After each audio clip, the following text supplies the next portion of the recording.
आणि आता बातमी साताऱ्यामधून आहे। साताऱ्यातील महाबळेश्वर बस स्थानकात वाहतूक निरीक्षकाची प्रवाशांसह पत्रकाराला दमदाटी करण्यात आल्याची माहिती समोर येते आहे। व्हिडिओ काढणाऱ्या पत्रकाराचा वाहतूक निरीक्षकाकडून दलाल असा उल्लेख करण्यात आला।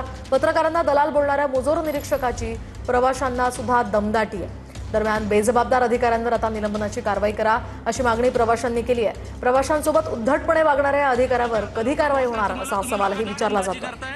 लोकांची ट्रेन शूटिंग चालू राहिली तर गाडी सुटणार नाहीये का? शूटिंग चालू राहिली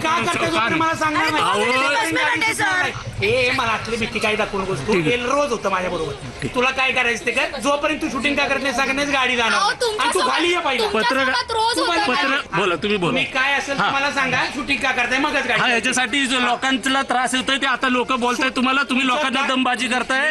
लोकांची ट्रेन आहे 3:30ची गाडी, आता 4:30 वाजले तरी तुम्ही सोडत नाहीये। सांगितलंय की कोण शूटिंग करत होतं, काय प्रॉब्लेम आहे, खाली या। तुम्ही खाली येत नव्हता, नावाला पत्रकार लावण्यामुळे तुम्ही लोकांना ब्लॅकमेल करायला तयार झाला का?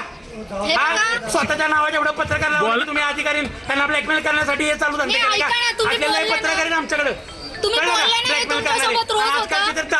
3:30चे टायमिंग गाडीचं होता। आम्ही 3 मध्ये गाडीमध्ये बसलेलो होतो 3 वाजता, पण त्यांनी 4:30 वाजले तरी गाडी सुटलेली नव्हती। म्हणून आम्ही जाब विचारला तर त्यांनी उलटून उत्तरं दिली आणि ज्या वेळेला काही व्हिडिओ शूटिंग करून आम्ही जनतेसमोर मांडण्याचा प्रयत्न केला, पण त्यांनी आम्हालाच उलटून उत्तर देऊन दमबाजी केली।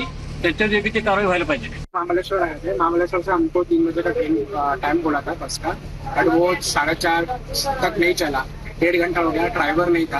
कंडक्टर पहले टिकट लेके रख दिया और फिर बस फिर चला, मतलब 4:30 1.5 घंटा हमारा वेस्ट हो गया। हमारा गाड़ी है पुणे से वसई के लिए और 8 बजे का, जो कि अभी मिस हो जाएगा।